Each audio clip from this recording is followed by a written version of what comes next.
Rebonjour tout le monde. Donc, je vais conclure mon cours 1, partie 2, en étant à la page 122 dans le cahier orange. Donc ici, j'ai terminé mon autre cours en disant qu'il était possible de trouver, je m'excuse, des rapports et des taux équivalents en multipliant ou en divisant la même quantité au numérateur et au dénominateur.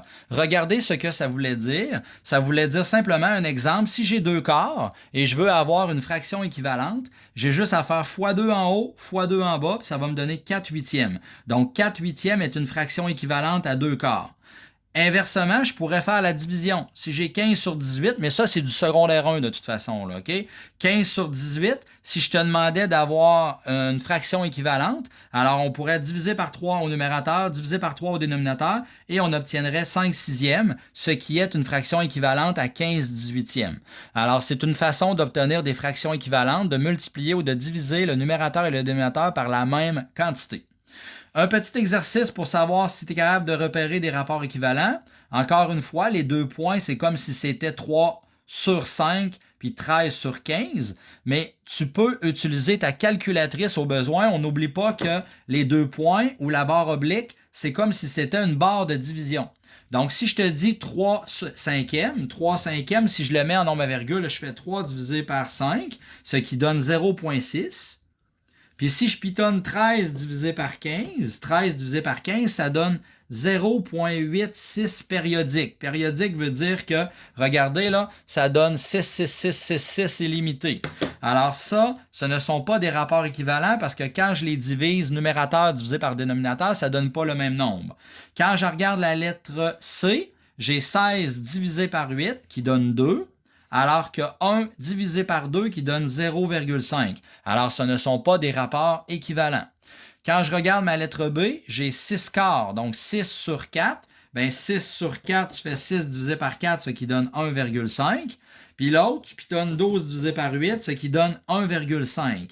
Alors, on a trouvé, on cherchait une paire de rapports équivalents, puisque le quotient donne 1,5 dans les deux cas. Alors, la paire de rapports équivalents est celui-là. On aurait pu l'obtenir en faisant x2 à 6, puis 4 fois 2 qui donne 8. Ça aurait été une façon de la reconnaître également. Comparaison de rapports et de taux. Alors, comme en première secondaire, est-ce que tu es capable de savoir quelle fraction est plus grande que l'autre? Alors, premièrement, on te dit, il est possible de comparer 2 rapports ou 2 taux. Pour ce faire, pour comparer, ça veut dire lequel est le plus grand. Pour ce faire, on peut procéder comme suit. La première méthode proposée, comparer les rapports ou les taux après les avoir portés au même dénominateur. Donc ça serait la méthode de première secondaire, simplement les mettre au même dénominateur commun. Donc, à l'aide de cette méthode, détermine le plus grand rapport. En réalité, là, si tu veux mettre ton petit symbole plus grand ou égal, ou plus petit, excuse-moi, bien, ça serait quoi ici? Laquelle des fractions est la plus grande? Bien, qu'est-ce que tu ferais? Tu ferais ça au même dénominateur commun comme en secondaire 1. Ici, on pourrait mettre ça sur 35 dans les deux cas. Et là, tu te demandes 7 fois quoi qui donne 35? Bien, c'est 7 fois 5. Étant donné que c'est 7 fois 5, tu prends le numérateur et tu le multiplies par la même quantité, 6 fois 5, ce qui donnerait 30. Alors moi, je t'affirme que 30 sur 35, c'est une fraction équivalente à 6 septièmes. Après ça, je prends mon 5 ici, puis je me demande 5 fois quoi qui a donné 35? C'est 5 fois 7. Alors, je multiplie le numérateur par la même quantité, fois 7. 5 fois 7, 3 fois 7, excuse-moi, qui donne 21. Alors là, 21 sur 35, c'est une fraction équivalente à 3 cinquièmes. Alors, laquelle des fractions est la plus grande? Eh bien, on conclut que 30 sur 35 est une fraction plus grande que 21 sur 35, ce qui voudra dire que 6 septièmes est plus grand que 3 cinquièmes. Ça, évidemment, c'est un problème de secondaire 1. Ça, c'est la première méthode. La deuxième méthode que tu aurais pu faire, ben là, elle est plus rapide. Évidemment, étant donné que tu as toujours le droit à la calculatrice, ben tu peux dire que comparer les rapports ou les taux après avoir effectué la division avec ta calculatrice, car il ne faut pas oublier qu'une barre de fraction n'est rien d'autre qu'une division. Alors, avec l'aide de cette méthode, détermine le plus grand rapport. Bien là, ça se ferait très rapide de cette façon-là. tu aurais juste à faire, ça c'est une barre de division, donc c'est beaucoup plus rapide en faisant 3 divisé par 5, ce qui donne 0,6. Puis après ça, tu fais 5 divisé par 8. OK? 5 ici, ça c'est une barre de division. 5 divisé par 8, ça donne 0,625. 0,625 quand tu divises 5 divisé par 8. Alors là, ici, lequel est le plus grand? Bien, tu le vois que ça, c'est 0,6. C'est comme si je rajoutais des zéros, puis c'était 0,600. Cela, c'est 0,625.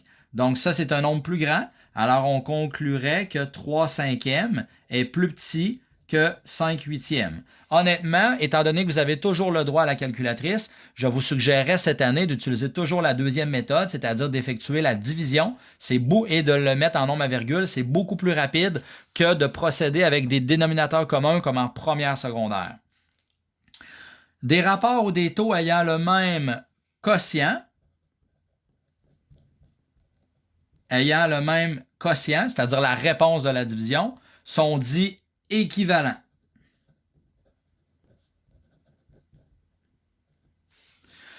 Vérifie s'il est possible d'affirmer que les rapports suivants sont équivalents. Alors, qu'est-ce que nous avons juste à faire? Comme j'ai répété, on va prendre la deuxième proposition, la deuxième méthode. Alors là, ça, c'est une barre de division. Il y a une grande démarche qui s'est marquée là, mais tu n'as pas besoin de faire la grande démarche. Et au cas où tu aurais pris la première méthode, c'est-à-dire la méthode de dénominateur commun, mais là, tu as juste à faire 8 divisé par 40. Alors, tu pitonnes ça, 8 divisé par 40, ce qui donne 0,2. Ensuite, tu prends ta deuxième fraction qui est 13 sur 65. Tu fais 13 divisé par 65, ce qui donne également 0,2. Alors, tu conclus que ça donne la même quantité. Alors oui, on pourrait dire, oui, les deux fractions sont équivalentes.